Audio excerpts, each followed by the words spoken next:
My name is Season Summers, and today's episode of Tips and Tricks is going to focus on large intervals and teaching you how to leap through those with confidence. We're going to use Etude 38 from the All-State Audition Music to pinpoint some of the places where we have large intervals. I'm thinking of a large interval as a seventh or larger.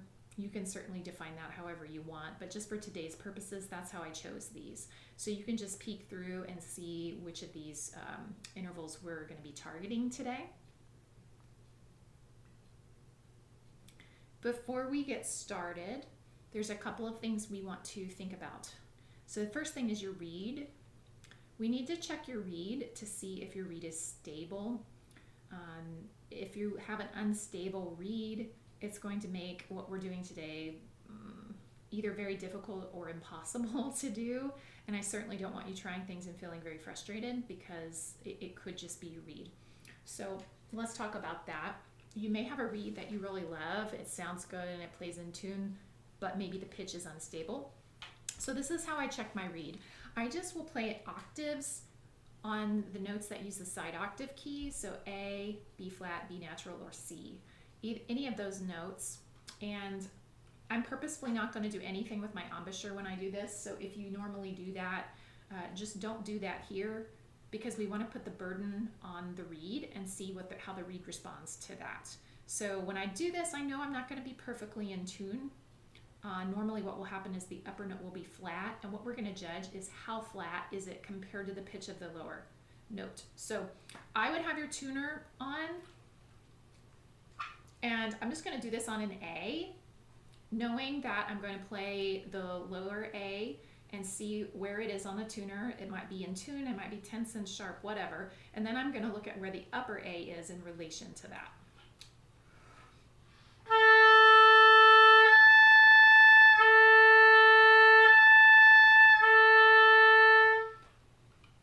So you probably could tell that my high A was flat compared to my low A. It was about 10 cents flat, and I'm okay with that. That's just my oboe. My reed sounds very stable, and I can adjust for 10 cents by doing some other things. So I'm okay with that. If you play it and the upper note sounds like it's not even the same pitch, that probably means that you need to get a better reed for this exercise. So just keep that in mind. The next thing I want to talk about is air pressure. So if you're not familiar, you are probably doing this and not even realizing it. We change our air pressure depending on what octave we're in. So kind of think of it as a low register, middle register, high register. We can get more complicated than that, but for today, let's keep it there. Low register is going to have the least amount of air pressure, and then we have slightly more in the middle. And then the higher we get, the more air pressure we get. So if you are fingering a high note and it doesn't come out as a high note, that probably means that your air pressure is blowing a middle register or a low register note. And the oboe, unfortunately, will listen to what your air tells you to do more so than your fingers. So I'm sure you all have had this experience where you try to finger a high note and it comes out as a lower sounding pitch, right? That just means that the air pressure was not appropriate for the fingering that you were using, okay? So we'll talk about that a little more when we get to the exercise. And the third thing that's important to think about is voicing. We have to voice the notes correctly. Now, again, this is another maybe a hot topic that people often don't talk about a lot. Well, in my experience, they don't. So I'm going to keep my definition for this fairly simple for today, and then you can ask questions from me or of one of your other teachers and see what other people think about it. I think of voicing as, where do I feel the vibrations in my body? So again, in the lower register, I'm going to feel the vibrations kind of lower. So my upper chest and my neck area. And then when I'm in the middle register, like in the staff, I feel it inside my mouth. And then when I play in the high register, the higher I get, the higher the vibrations get. So it's kind of more in my nasal cavity. And that's how I think of voicing, just to try and keep it really, really simple. So if you're not sure about that, play a note in the different registers. See if you can think about the vibrations, focus on the vibrations, and see where you feel them. And make sure they're in alignment with the higher we go, the higher you should feel them in your body. So if you're playing a high note and you're not feeling vibrations higher in your face, it's probably not going to come out in the right register, or it may come out and not be in tune. Okay, so there's some simple guidelines for you to be able to problem solve if you're having a lot of trouble with the exercise that we're about to do. All right, this is again from the handout, the free handout I created. This is a chunk of it to practice these intervals for etude number 38. So the oboe has different tuning tendencies depending on what octave we're in, and this also will vary depending on what kind of an oboe you have. So really we're kind of on a fishing expedition to figure out what is the problem, if something is a problem, and what can we do to make it sound better? How can I make this feel easier? And so we're going to do long tones for that, because it gives you time to hold a note, evaluate what's happening, and then try to problem solve. That's the beauty of long tones. That's really why we love to practice, one of many reasons why we love to practice long tones. Why we should love to practice the long tones. I know some of you may not love it. Okay, so what we're going to do is we're going to play together. So if you'll grab your oboe, if you don't already have it. And I want to start with this first triple B exercise that I've got here. I'm going to put the metronome on today at 80 just so that we can be together and move together. But you certainly don't have to do it at 80, and you don't have to use the metronome at all. Okay, so we're going to play one time with the goal of just seeing what happens. I just want you to be an observer, be in the role of the observer, right? Does it sound good? Am I in tune with myself? Did the notes come out in the right octave? Did any, whatever. Just notice. So let's try it one time. And I'll count off a measure of 4. And then we'll play those 3 Bs together. Here we go. 1, 2, 3.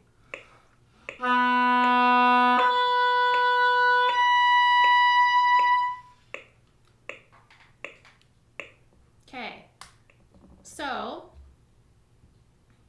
what did you notice? That's the first question I asked myself. For me, my high B was a little flatter than I intended it to be, and I noticed that while I was holding it, I noticed it was flat, and then I noticed that I didn't feel the vibrations high enough. So I know it wasn't an air thing, it was a voicing thing for me, but that might not be the same for you, right? So we're going to do it again, and I want you to try to change something that you did previously. So that might be focusing more on the air pressure, or it might be focusing more on voicing, right? So pick one of those. Let's keep it simple. Pick one of those and focus your attention on that. And as you're holding each B, if you need to make an adjustment in one of those areas, experiment, right? Even if it turns out to change it for the worse, it's okay. That's what the practice room is for. It's just to learn how to make adjustments. And that means we have to mess up along the way. Okay, so let's do it again. I know what I'm going to focus on. Here we go. Same thing. 1, 2, 3.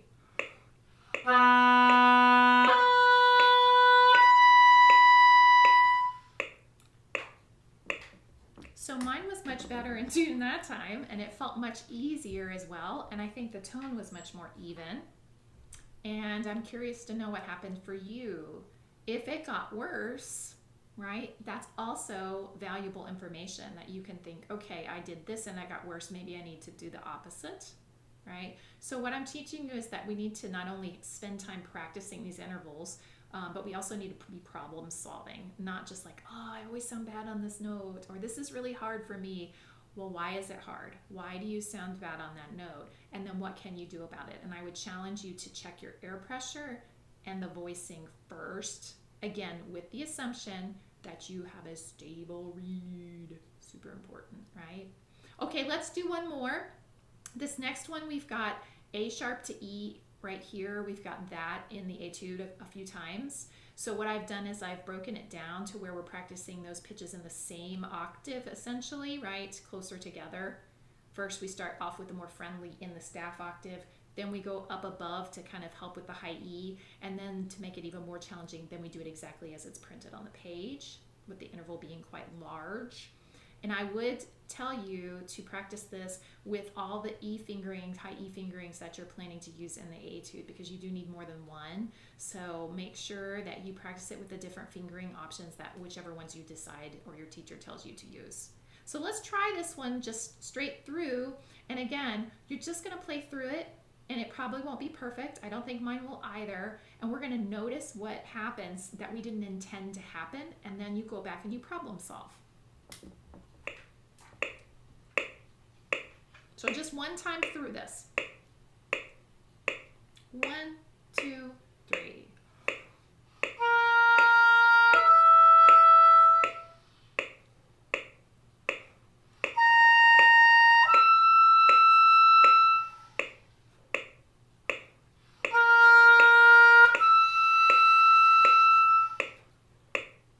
And then you think, okay, what was not what I intended? Why do I think that happened?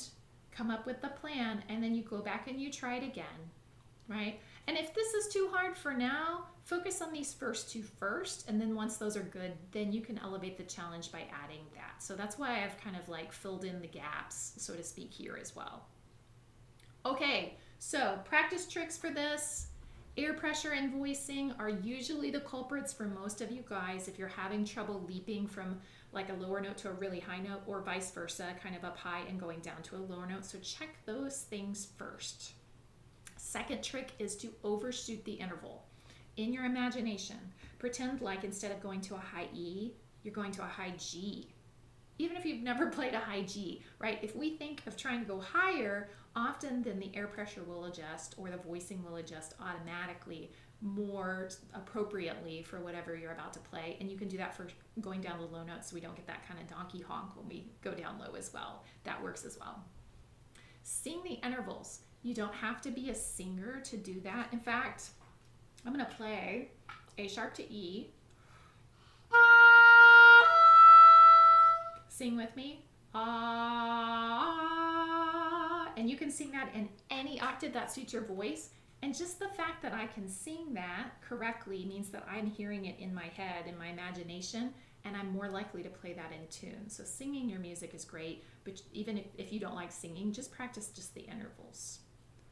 Be brave. I can't tell you, I know that seems maybe obvious that you need to do that, but it's so important with large intervals to think of it in that way. Be willing to risk playing a wrong note, or a flat note, or a note not coming out. You just have to go for it, and sometimes you're gonna miss, but remember that the other like 500 notes you're playing are gonna probably sound awesome. So people will like go, oh, it's too bad they missed that note, but then they're gonna remember all the wonderful notes that you played, okay? So just go for it. The more self-conscious, the more kind of tight you're going to be. So just put it out there. Long tones. That's why I did long tones for this one as an exercise. Long tones just means we're playing the notes long and giving ourselves time to kind of listen to what we hear, think about it, evaluate, and maybe make changes. So make sure that you're, incorporating long tones, even if it's just for like 30 seconds or 2 minutes of your practice each time. Do something along those lines. Okay, guys. Thank you so much for tuning in today and watching this video. I really hope that you can use these etudes this semester to improve your leaping in large intervals, because that is something that oboists need to work on regularly. And I hope these tips and tricks were very helpful for you. Enjoy the rest of your weekend, and I will see you next week. Bye.